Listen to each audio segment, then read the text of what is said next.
Dear Esther, I sometimes feel as if I've given birth to this island. Somewhere between the longitude and latitude, a split opened up, and it beached remotely here. No matter how hard I correlate, it remains a singularity, an alpha point in my life that refuses all hypothesis. I return each time leaving fresh markers that I hope, in the full glare of my hopelessness, will have blossomed into fresh insight in the interim.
Donnelly reported the legend of the hermit, a holy man who sought solitude in its most pure form.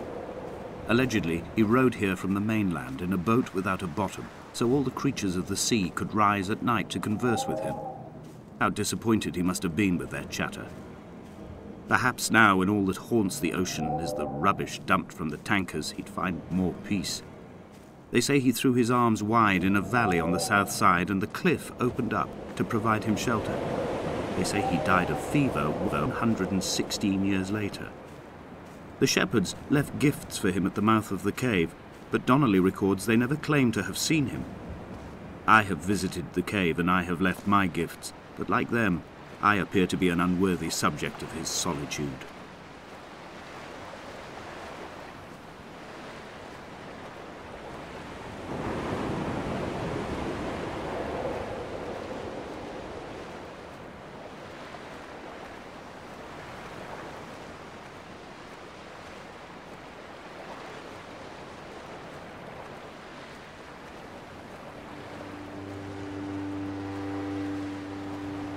There was once talk of a wind farm out here, away from the rage and the intolerance of the masses. The sea, they said, is too rough for the turbines to stand. They clearly never came here to experience the becalming for themselves. Personally, I would have supported it. Turbines would be a fitting contemporary refuge for a hermit. The revolution and the permanence.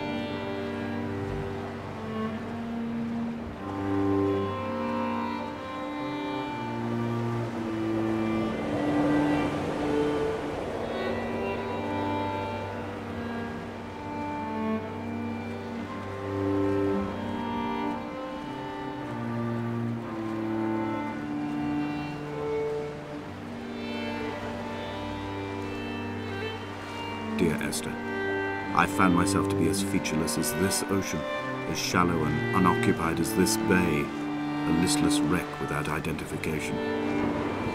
My rocks are these bones, and a careful fence to keep the precipice at bay. Shot through me caves, my forehead a mount. This aerial will transmit into me so. All overexposed, the nervous system, where Donnelly's boots and yours and mine still trample. I will carry a torch for you. I will leave it at the foot of my headstone. You will need it for the tunnels that carry me under.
A wonderful sight. The moon cresting the junction between the cliff path and the stone circle. It cast a shadow of the ridge across the beach, all the world as if you had signed your name in untidy handwriting.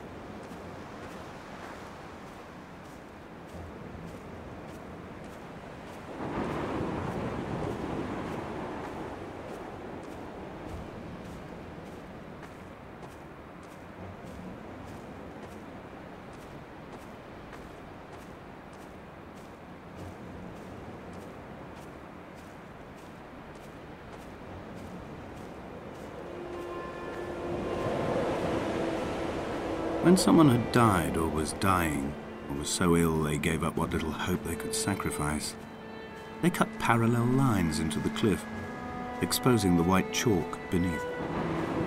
You could see them from the mainland or the fishing boat, and know to send aid or impose a cordon of protection, and wait a generation until whatever pestilence stalked the cliff paths died along with its hosts. My lines are just for this. To keep any would-be rescuers at bay. The infection is not simply of the flesh.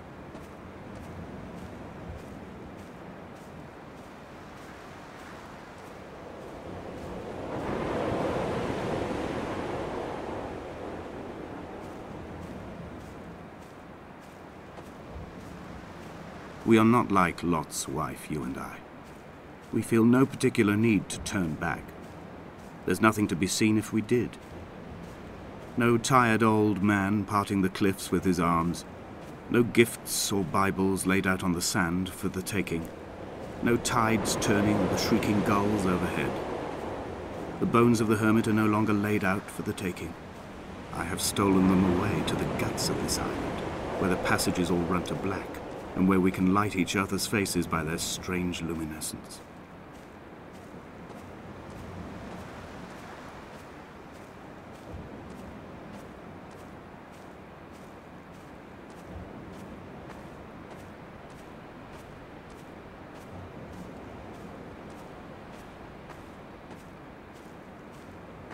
Dear Esther, I met Paul. I made my own little pilgrimage. My Damascus, a small semi-detached on the outskirts of Wolverhampton. We drank coffee in his kitchen and tried to connect to one another. Although he knew I hadn't come in search of an apology, reason or retribution, he still spiraled in panic, thrown high and lucid by his own dented bonnet. Responsibility had made him old. Like us, he'd already passed beyond any conceivable boundary of life. This hermit, this seer, this distant historian of bones and old bread, where did he vanish to? Why, asked the farmers. Why, asked Jakobsen. Why bother with your visions at all, if you're just to throw your arms up at the cliff and let it close in behind you and seal you into the belly of the island, a museum shut to all but the most devoted?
I've become convinced I am not alone here. even though I am equally sure it is simply a delusion brought upon by circumstance. I do not, for instance, remember where I found the candles, or why I took it upon myself to light such a strange pathway. Perhaps it is only for those who are bound to follow.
Dear Esther, I have now driven the stretch of the M5 between Exeter and Bristol over 21 times. But although I have all the reports and all the witnesses, and have cross-referenced them within a millimetre using my ordnance survey maps, I simply cannot find the location. You'd think there would be marks to serve as some evidence. It's somewhere between the turn-off for Sanford and the welcome brake services. But although I can always see it in my rear-view mirror, I have as yet been unable to pull ashore.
It's only at night that this place makes any sluggish effort at life. You can see the buoy and the aerial. I've been taking to sleeping through the day in an attempt to resurrect myself. I can feel the last days drawing upon me. There's little point now in continuation. There must be something new to find here. Some nook or some cranny that offers a perspective worth clinging to. I've burnt my bridges. I've sunk my boats and watched them go to water.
There must be a hole in the bottom of the boat.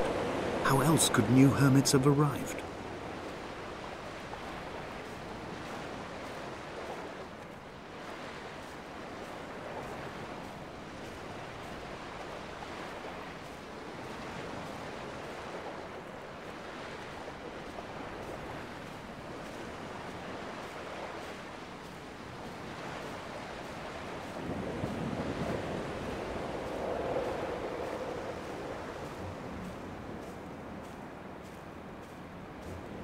I had kidney stones, and you visited me in the hospital.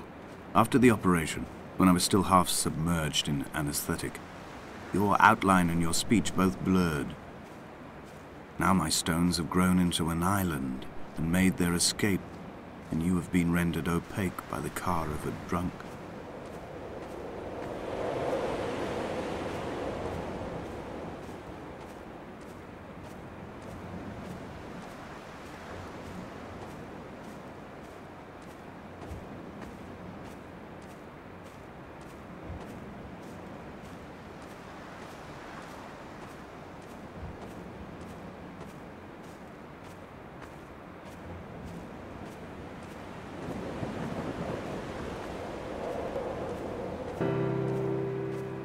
I've begun to climb, away from the sea and towards the center. It is a straight line to the summit, where the evening begins to coil around the aerial and squeeze the signals into early silence. The bothy squats against the mount to avoid the gaze of the aerial. I too will creep under the island like an animal and approach it from the northern shore.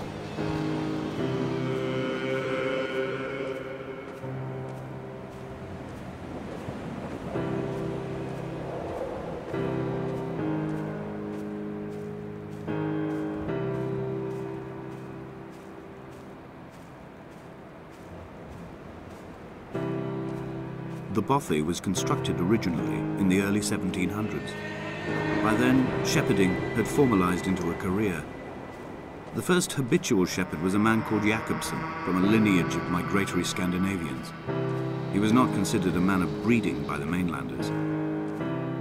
He came here every summer whilst building the bothy, hoping eventually that becoming a man of property would secure him a wife and a lineage. Donnelly records that it did not work. He caught some disease from his malcontented goats and died 2 years after completing it. There was no one to carve white lines into the cliff for him either.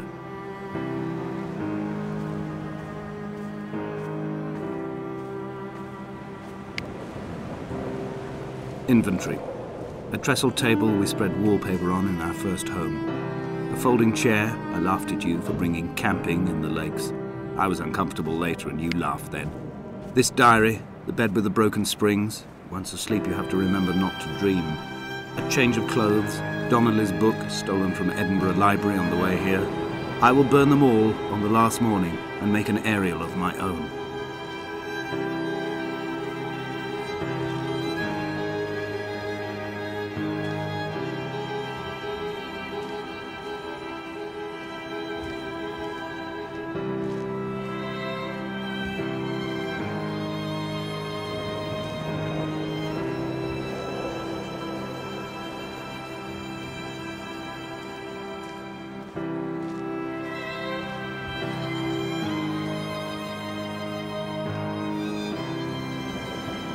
In a footnote, the editor comments that at this point, Donnelly was going insane as syphilis tore through his system like a drunk driver. He's not to be trusted.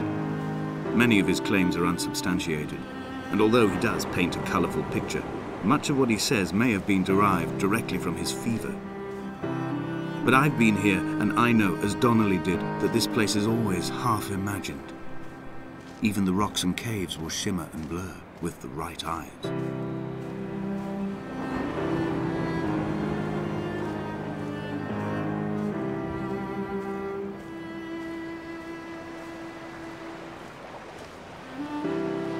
They found Jakobsen in early spring.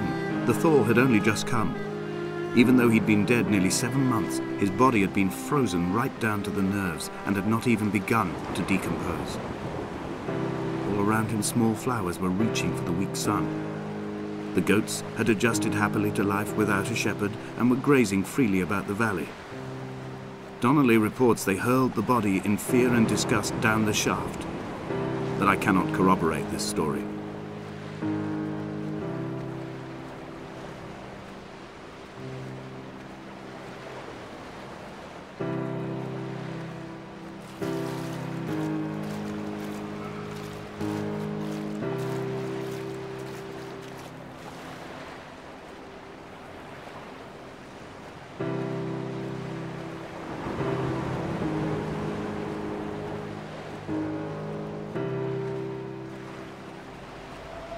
Climbing down to the caves, I slipped and fell and have injured my leg.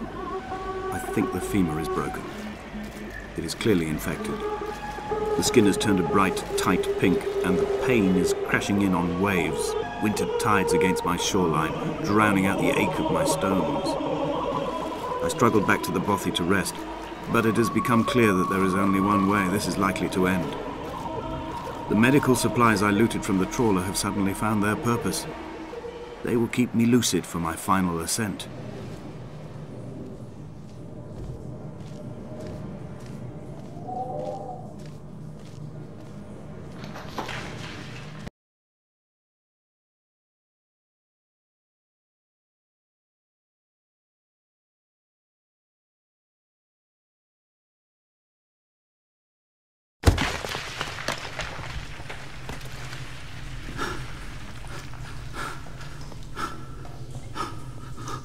From here, this last time, I have understood there is no turning back.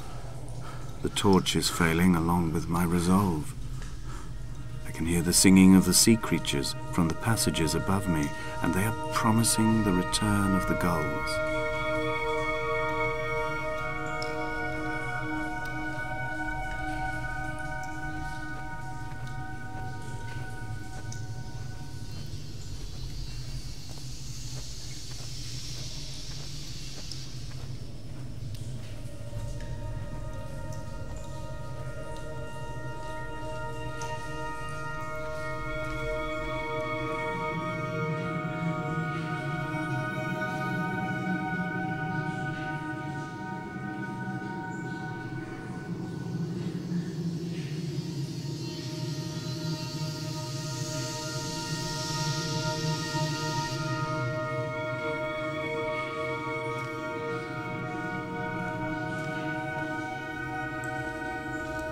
It was as if someone had taken the car and shaken it like a cocktail. The glove compartment had been opened and emptied with the ashtrays and the boot. It made for a crumpled museum, a shattered exhibition.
I'm traversing my own death throes. The infection in my leg is an oil rig that dredges black muck up from deep inside my bones. I swallow fistfuls of diazepam and paracetamol to stay conscious. The pain flows through me like an underground sea.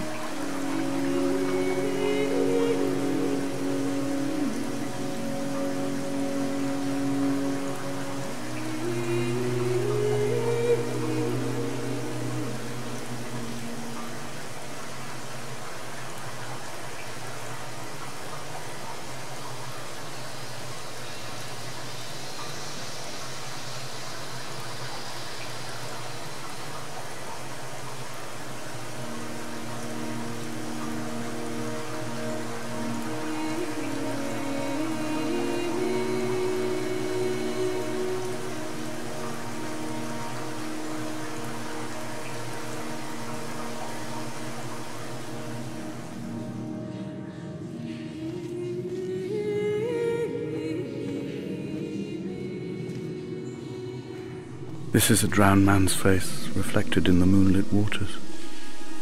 It can only be a dead shepherd who has come to drunk drive you home.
I wish I could have known Donnelly in this place. We would have had so much to debate. Did he paint these stones or did I? Who left the pots in the hut by the jetty? Who formed the museum under the sea? Who fell silently to his death into the frozen waters? Who erected this godforsaken aerial in the first place? Did this whole island rise to the surface of my stomach, forcing the gulls to take flight?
Dear Esther, I find each step harder and heavier.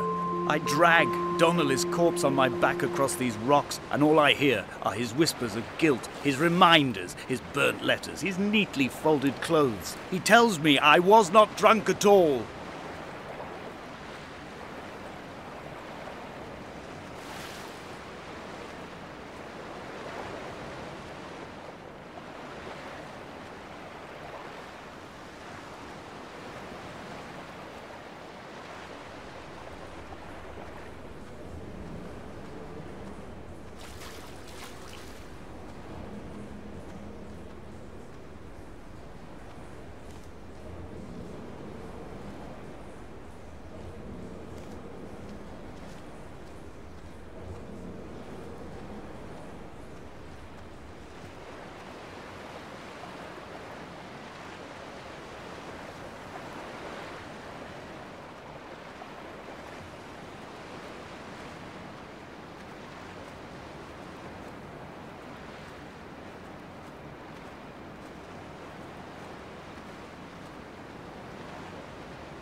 There were chemical stains on the tarmac, the leak of air conditioning, brake fluid and petrol.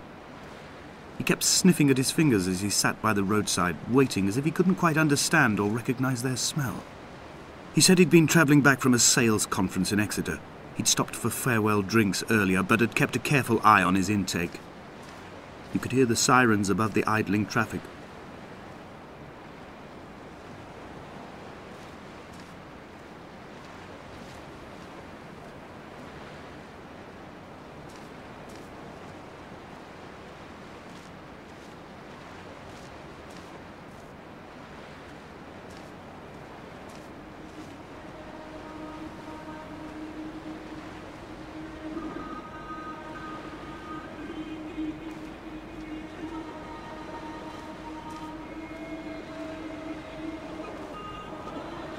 From here, I can see my armada. I collected all the letters I'd ever meant to send to you, if I'd have ever made it to the mainland, but had instead collected at the bottom of my rucksack, and I spread them out along the lost beach. Then I took each and every one, and I folded them into boats. I folded you into the creases, and then, as the sun was setting, I set the fleet to sail. Shattered into 21 pieces, I consigned you to the Atlantic, and I sat here until I'd watched all of you sink.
When Paul keeled over dead on the road to Damascus, they resuscitated him by hitting him in the chest with stones gathered by the roadside.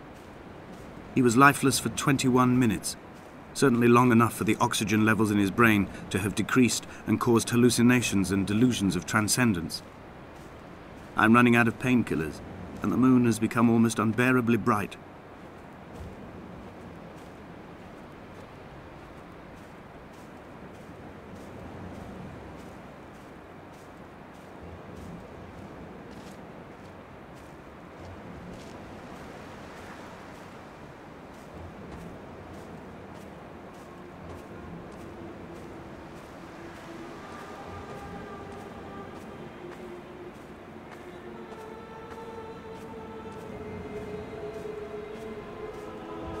I've begun my voyage in a paper boat without a bottom. I will fly to the moon in it. I've been folded along a crease in time, a weakness in the sheet of life. Now you've settled on the opposite side of the paper to me. I can see your traces in the ink that soaks through the fiber, the pulped vegetation. When we become waterlogged and the cage disintegrates, we will intermingle. When this paper aeroplane leaves the cliff edge and carves parallel vapor trails in the dark, we will come together.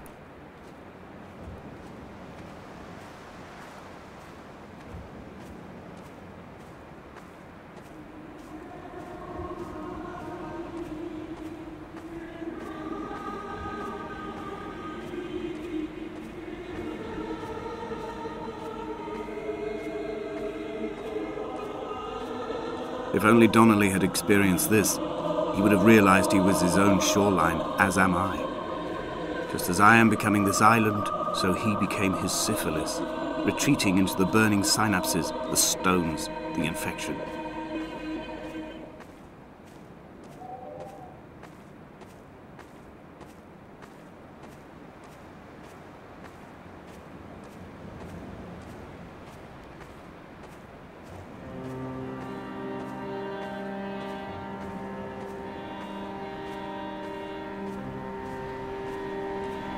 There are headlights reflected in these retinas, too long in the tunnels of my island without a bottom. The sea creatures have risen to the surface, but the gulls are not here to carry them back to their nests. I've become fixed, open and staring, an eye turned on itself. I've become an infected leg whose tracking lines form a perfect map of the junctions of the M5. I will take the exit at mid-thigh and plummet to my Esther.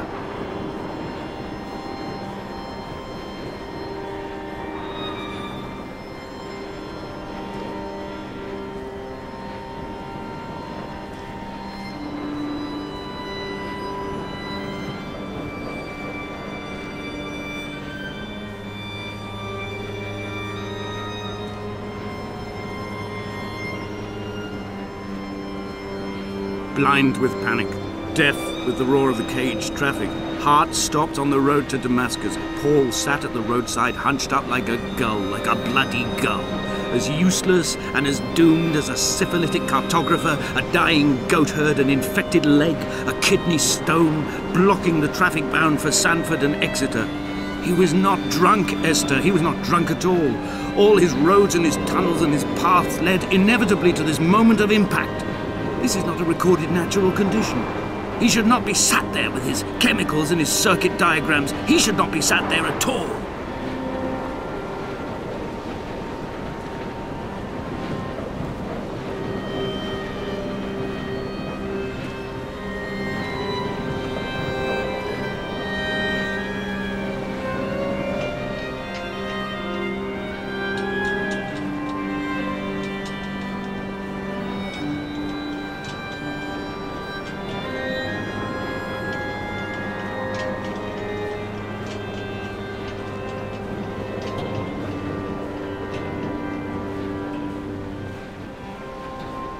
I have run out of places to climb. I will abandon this body and take to the air. Dear Esther, I have burnt my belongings, my books, this death certificate. Mine will be written all across this island. Who was Jakobsen? Who remembers him? Donnelly has written of him. But who was Donnelly? Who remembers him? I have painted, carved, hewn, scored into this space all that I could draw from him. There will be another to these shores to remember me. I will rise from the ocean like an island without bottom, come together like a stone, become an aerial, a beacon, that they will not forget you. We've always been drawn here. One day the gulls will return and nest in our bones and our history. I will look to my left and see Esther Donnelly flying beside me. I will look to my right and see Paul Jacobsen flying beside me. They will leave white lines carved into the air to reach the mainland, where help will be sent.